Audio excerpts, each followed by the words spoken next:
إن الحمد لله نحمده ونستعينه ونستغفره ونعوذ بالله من شرور أنفسنا ومن سيئات أعمالنا. من يهده الله فلا مضل له ومن يضلل فلا هادي له، واشهد أن لا إله إلا الله وحده لا شريك له، واشهد أن محمدا عبده ورسوله. أما بعد، فأعوذ بالله من الشيطان الرجيم. بسم الله الرحمن الرحيم. منها خلقناكم وفيها نعيدكم ومنها نخرجكم تارة أخرى. آیه 55 سوره طه. در آیات قبلی الله متعال داستان موسی علیه السلام که نبوت الله برش نصیب کرده و مامور ساخته او را که تا نزد فرعون بره و فرعون دعوت بده.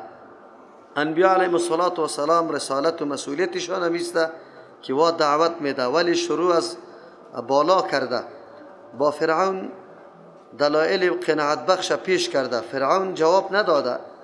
به این خاطر که عوام سری موسی علیه السلام برانگیزانه و او را تحریک کنه، قد خود همراه بسازه. در مورد پدرها و نیاکان سابقه سوال کرده که اگر طریقی ما را تو بد میگی، خیر پدرای ما به این طریقه بوده، یا است که وارا مشرک میگی رایشان غلط میگی، یا است که استدلال به تقلید کرده بود که ما تقلید از پدرها کردیم، پدرای نمی کارا را کرده. موسی علیه السلام دلیل خیلی خوبی گفت که هر کدامشان از احاطه علم الله متعال بیرون نیست، کلش مکمل نوشته شدگی است. و الله که زمین برشان فرش گردانیده، راه ها را برش مهیا کرده، از طرف آسمان آبا را روان کرده. انسان از عقل خود باید این قدر بفهمه که کی را پرستش کنه. پس تنها پرستش نیاکان دلیل برای ما شدن نمیتونه که ما بگوییم که پدرای ما این کار کرده. افسوس است که امروز مردم ما همیشه وقتی که دعوتگر حق برشان دعوت میده و استدلال به عمل کرده نیاکان و اجداد خود میکنن، میگه پدرای ما این کار کرده. این استدلال فرعونی بود و استدلال مشرکین مکه بود. افسوس است که مسلمانان این قدر درک نمیکنن. الله متعال وقتی که مسائل بیان میکنه، دلیل هم قطش بیان میکنه. ببینه چقدر دلیل قناعت بخش بود. یک آب که خالی از همه صفات است بالای امی خاک زمین نازل میشه، میبینی که میوه های گوناگون، رنگ های گوناگون نباتات. آیا غیر از الله متعال کسی دیگری امی کار کرده میتونه؟ قطعا کرده نمیتونه. از امو خاطر کسی بری خود عذر پیش کرده نمیتونه که من فلان بابا را پرستش کردم یا قبرش طواف کردم یا او را حاجت روا فکر کردم، به خاطری که نیاکان ما کرده بود. چرا الله بری تو عقل داده؟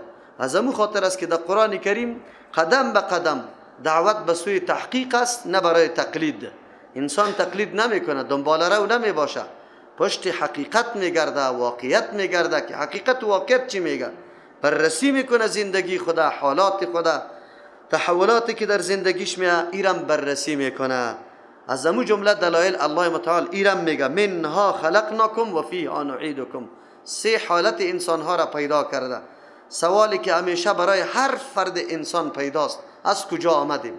از کجا آمدیم؟ کجا می رویم؟ و برای کدام مقصد آمدیم؟ سه سوال سوال فطری است، وجدانی است. کافر مسلمان کلگی دی و با هم برابر است. همین سوالا به هر کس پیش میشه. از کجا آمدیم؟ کجا روان هستیم؟ برای کدام مقصد آمدیم؟ این سه سوال غیر از شریعت آسمانی، غیر از وحی آسمانی دیگه هیچ نظام جواب گفتن نمیتونه. قرآنی جواب میگه منها خلقناکم، از امی خاک شما را پیدا کرده. با مجردی که امی سخن الله متعال میگه ده انسان یک انقلاب یا حرکت پیدا میشه. اوه از امی خاک ما پیدا شدیم. بعد صفتای خاک در ما موجود باشه. خاک امو چیزی است که قابلیت جور شدن تمام چیزها را داره. قابل قلبه کردن است، تخم پاشیدن است، زراعت دادن است. انواع میوه ها در ای سبز میشه، به مردم فایدهش میرسه. مردم سرش حرکت میکنه، پایمال میکنه شه. این غرور و تکبر نداره. هر چی سری زمین میفته. انسان تکبر نکنه، خود کلان نتراشه و آماده باشه به ای که نفعش برای مردم، برای همسایه، برای اولاد، برای پدر و مادر، برای اقارب، برای بیگانه چی رقم میرسه. همه قسم انسان باید دمی تصور باشه که نفعم برای دیگران چه قسم میرسه. خاصیت خاک پیدا که خاصیت آتش نکن مثل ابلیس واره. منها خلقناکم، از زمین خاک الله متعال میگه ما شما را پیدا کردیم. مبدأ و آغاز ما از پدر و بابای ما که آدم علیه السلام از خاک است، از ما و شما هم خاک است. از رزقی که ما و شما اصلا نطفه که پیدا میشیم، این نطفه جور شده از اونمو انرژی و قوت های است که از اینمی مواد غذایی که از زمین رویده از این استفاده شده. بعد از در وجودی تو تکوین پیدا کرده، مرحله نطفه را برای خود گرفته. در اصل حقیقت ایام اصل آغازش یا بنیادش از زمین خاک است. پس مبدأ و آغاز خود شناختیم که از خاک پیدا شدیم. عنصر اصلی ما خاک است. و فیها نعیدکم، باز دمی خاک برمیگردیم. یکی از جمله اموری که سبب عزت انسان شده امیسته. زمانی که ما پس از این دنیا رحلت میکنیم، پس دمی خاک میریم. از او خاطر نظام اسلام حد را بریزی گذاشته که مشایعت میشه توسط یک گروه از مردم، مشایعتی که به خاطر رضای الله است. مردی تو را مردم در سر شانه ورداشته است، به کمال احترام و تعظیم تو را میبره، از تو پیش نمیشه. مرده از همون خاطر از مرده پیش انسان باید نروه، پشتی سر انسان حرکت بکنه. مشایعت میکنی، تعظیم میکنی، سر شانه ورداشته ای، به کمال احترام و تعظیم داده میرو میگذاری و از الله برش سوال میکنی. عزت فقط در دین اسلام است. عزت ها با این گل مصنوعی نیست که گلای پلاستیکی را بگیری داده میروید از کرا قدم زده بره، مثل که یهود نصارا و آلی با تاسف که در مسلمان هم امی سرایت کرده.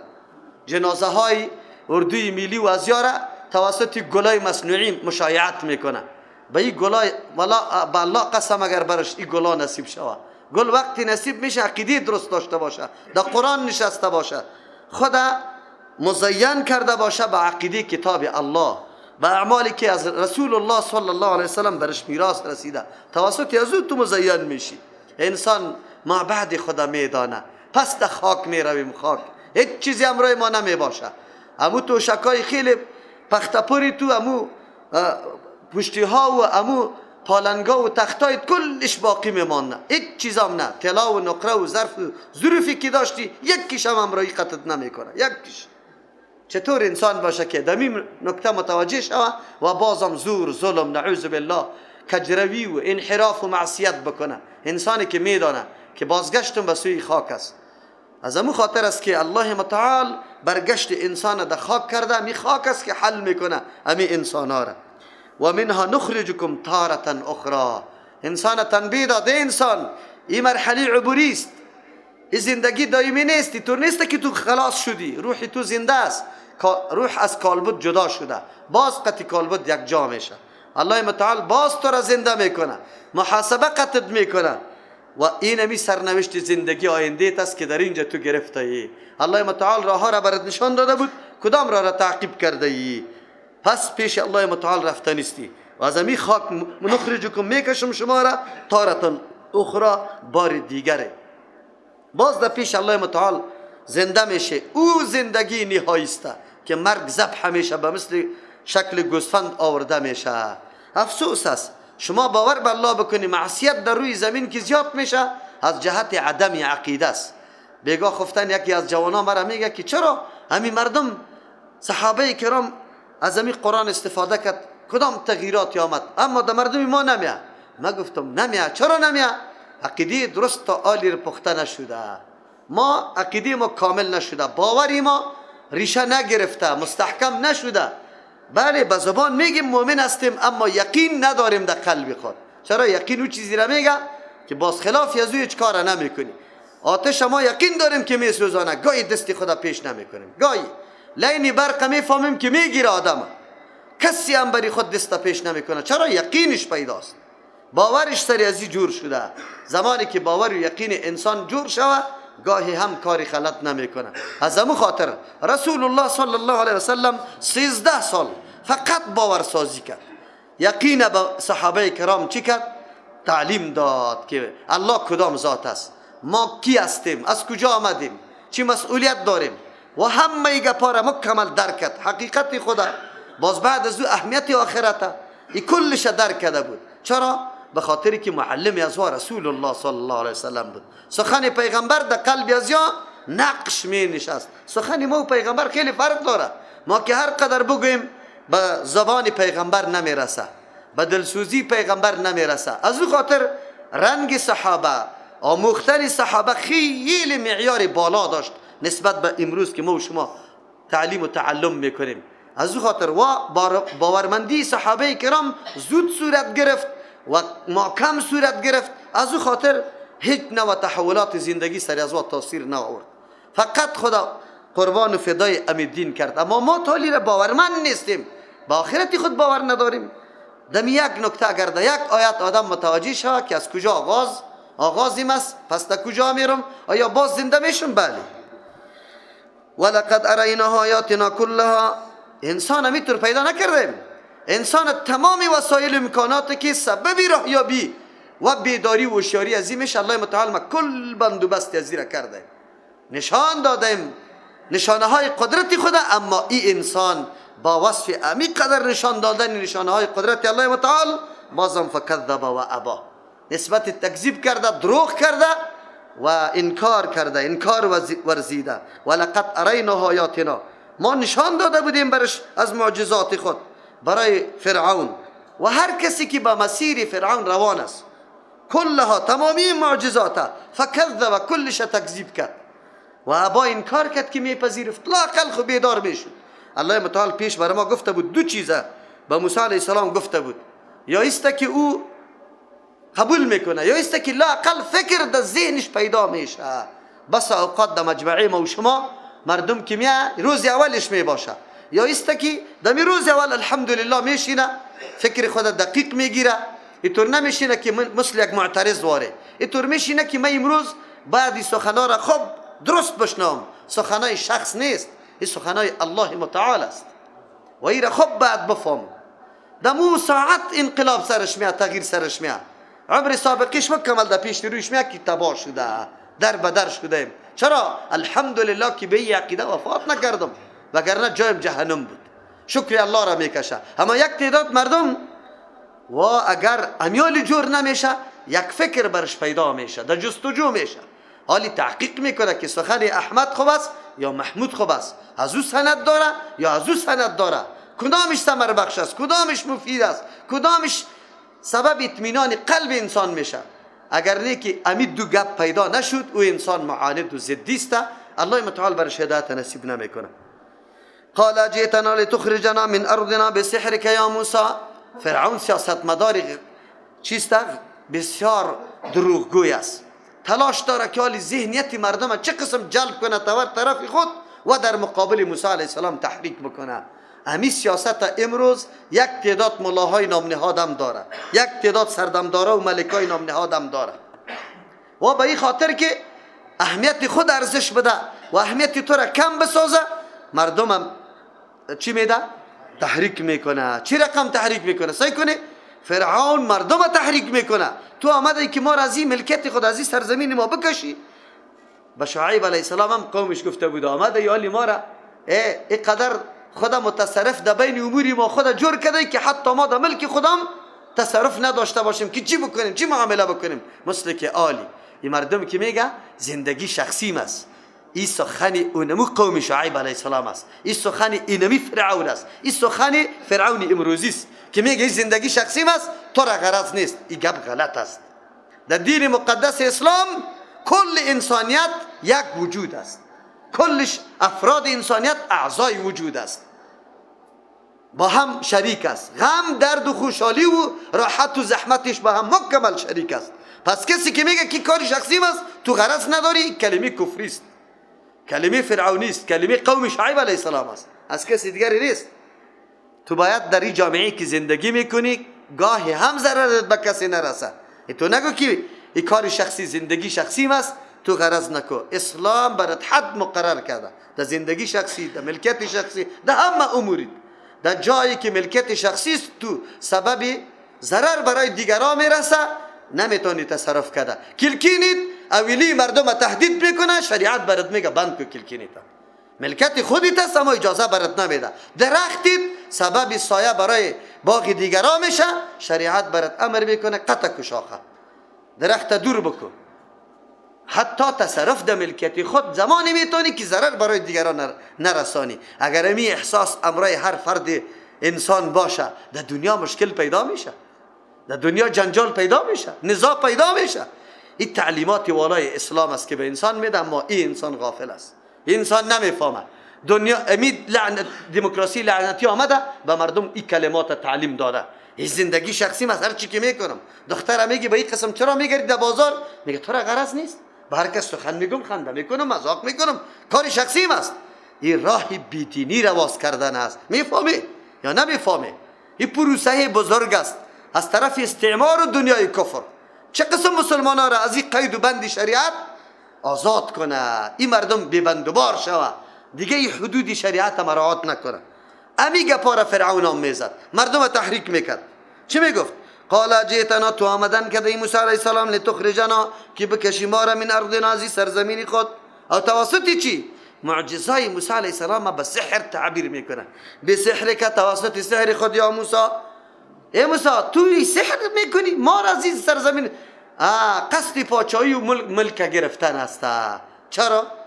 المرء یقیس علی نفسی، هر شخص سری خود دیگه قسم قیاس میکنه. فرعون دل بسته به دنیا و پاچایی و ناز و نعمت بود. موسی علیه السلام، انبیاء علیهم السلام حتی در نظرش نمیگرده دنیا چی، این ناز و نعمت چی. الحمدلله کسی که لذت دین چشیده در قصه تر پاچایی و ریاست ها و وزارت ها هیچ نیست، به شرطی که در 24 ساعت زندگی خود موافق نظام الله متعال زندگی بکنه. از این که در چیزی لذتناک دیگری نیست، بس دیگه چیز کار نداره.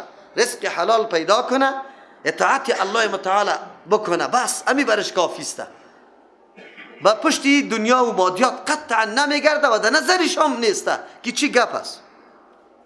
لیکن مادیات پرستا همیشه خوف و خطر از امی داره که اینمی رونق پاچایی ما از بین نروه. امروز پاچاهای دنیای کفر چرا اینقدر تلاش داره که مسلمان ها را این از او سری دنیا میآید، در این سری دنیا که الا سرکوب کو، به خاطر که اگر اسلام بیا این مردم به اون قسم پاچا شده نمیتونه، از او خاطر نمیخواه اون این کار را کرده رئیس.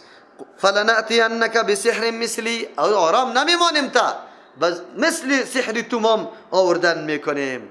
یک تعداد ملاها مردم تحریک میکنه، آمده سیکو این دین طریقه بابا و اجداد ما را از بین ببره. حالی ما و شما را حتی در چی نمیمانه. مقابله شروع میشه، حالا مناظره میکنیم. فجعل بیننا و بینک، بگردان در بین ما و در بین خود موعدن، یک تاریخ مقرر کنی، لا نخلفو که مخالفت نمیکنیم، ما نحن ما ولا انت نتو، مکانا سوا، جای بالکل میانه و گوارا باشه، هموار باشه و در میانه باشه، رسیدگی کلگی بتانه، مرکز باشه، مرکز هموار باشه که مردم مخلوق جمع شوه و مشاهده کنه، مناظره کنه، ببینه حالات. دقت سحرت آمده. فرعون در ملکت خود، در پاچایی خود 12,000 مدرسه سحر داره، ماهرین سحر وجود داره. قال موعدکم یوم الزینت، موسی علیه السلام هم میفهمه کل مردم کی حاضر میشه، روزای مذهبی، روزای جشن، روزای جشن مردم خیلی زیاد میه. از او خاطر گفت امو روز مناظره ما و شماست. کسی که حق باشه از هیچ کس نمیترسه، در هر میدان استاد است، همیشه نداره. ساحرها زیاد جمع میشه، موسی علیه السلام تنهاست. همیشه مردم بر حق، مردمی که سر حق استوار از کم میباشه. قال موعدکم، تاریخ شما، یوم الزینت، روز جشنتان، و یحشر الناس، که جمع کرده شو مردم، ضحن، در وقت چاشت، یکی کلگی رسیدگی بتانه، یکی روز خوب روشن شوه، آلی دیگه واضح شوه که عمل کرده چه رقم است. فتولا فرعون، پشت گردان فرعون، فجمع کیده، جمع کرد کید خدا. این جمرات امو تدابیر خفیه، امو نقشه ها و دسیسه هایی که یا پت انجام میداد یا همیشه باطل است، تلاش میکنه چی تصمیم بگیریم، چه قسم مردم عوام است پیش ما نروه، سنجش ها میکنه.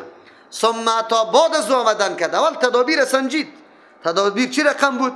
اون ساحرها را جمع کرد، وعده داد که اگر شما غالب شده باز دیگه وزارت ها از شماست، پول از شماست. یارا خب وعده های چرب کرد، حالا هم همونطور وعده های چرب داده میشه. انتخابات است، هر کس، هر قوم، هر ملکه وعده های چرب داده رویسته که اگر اینطور کرد اینطور میشه. بیچاره نمیفهمه که ما در معصیت واقع میشیم یعنی که اطاعت الله را میتونیم. تلاش است، بدو است، شعار دادن است، هیاهوی است. به خاطر چی است؟ چقدر براتون حاصل میشه؟ چقدر خدمت دین میتونه؟ چقدر اطاعت الله را کرده میتونه؟ قال لهم موسی علیه السلام برشان گفت ویلکم هلاکت باشه بر شما، لا تفتروا علی الله کذبا، جور نکنی بالای الله تعالی دروغ، فیسحتکم، پس شما را بیخکن هلاک میکنه، پس هلاک میکنه شما را بعذاب، توسط عذاب. این دروغای شما ادامه پیدا کردن نمیتونه. و قد خواب، نامراد شده، در مقصد نرسیده. من افترا، هر کسی که دروغ جور کرده، هر چیزی نعوذ بالله دروغی و ساختگی را که جور کرده او فنا پذیر است، زود رسوا و افشا میشه. ساحرا برش جمع شده. این داستان موسی علیه السلام در مختلف صورت ها آمده. قرآن کریم جز در هر صورت که کدام مقصد است امور بیان میکنه. اینجا کلی تفصیل نمیکنه. اینجا تفصیلی است که رسول الله صلی الله علیه وسلم میگه که پیغمبر فرعون در مقابل موسی علیه السلام مردم جمع میکنه. مردم جمع میکنه که سحر است و ما مقابله قطش میکنیم. موسی علیه السلام همونطور دعوت نداده که راحت باشه، مردم گلا را در گردنش انداخته باشه. مقابله شده، تکلیف ها را دیده، مردم ها ملاها سرش جمع شده. یک نفر پیدا شده وابی، یک چطور گپا میزنه؟ پیغمبر علیه السلام سری تو می رقم جمع میشه، از حوصله کار میگیره، از استقامت کار میگیره، صبر کار میگیری. خب لیکن یا کامیاب نمیشه. چرا؟ تو حق هستی. الله متعال تو را روان کرده، موسی علیه السلام روان کرده بود. موسی علیه السلام دل بالا برش میگه. اول این سخنی موسی علیه السلام بگوه یک کرند چی بود؟ برق بود. در وجود ساحرا یک دم مرچگک پیدا شد. حالا عجیب گپ است. از او خاطر فتنازعوا امرهم، مختلف شدن در کاری خود، بینهم در بین خود. در بین ازیدم یک سخنی موسی علیه السلام دست اختلاف پیدا شد. یک تعداد یک کمی که رأی صایب داشتن گفتن او مردم واقعیت است، رسوا میشیم. این گپی که این میزنه بالکل واقعیت داره. ما خود کلی کارهای ما بناوٹی و دروغ است، خود ساخته است. و اسر النجوا، آلی گفتن نه نمیشه، قد فرعون وعده کردیم، لوز دادیم، قد ما وعده کرده وزارت ها را. قالوا این هذان لساحران، گفتن در بین خود نیست دو، یا یقینا نمی دو لساحران، ساحراست. یریدان اراده داره، موسی و هارون علیهم السلام میگه هر دویش اراده داره یخرجاکم، که هر دویشان بکشه شما را من ارضکم، از سرزمین شما، بسحرهما، توسط سحر خود. توسط سحر ما شما را از سرزمین خود بکشه. حتی ساحرام در بین خود میگه که همیگه پس چرا اتفاق میکنه؟ اینطور نمیگه که بیایی که تسلیم شم فعلا، نه میگه امو منصب و مقام و منزلتی که داریم پیش مردم رسوا و شرمنده میشیم. مردم برای ما میگه قدر عمر ما را بازی داده. عالم ملاها همیطور است. خب میبینه که واقعیت داره. کتاب الله باز شده باشه گفته شوه این رد میشه. این کس باطل گفته میتونه.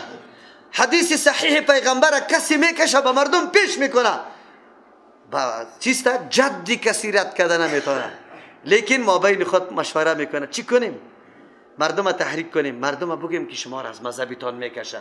بهترین مذهب از امام اعظم رحمت الله علیه، امام اعظم که نصف قرآن در یک پای داخل کعبه خوانده، 40 سال نمازی چی را؟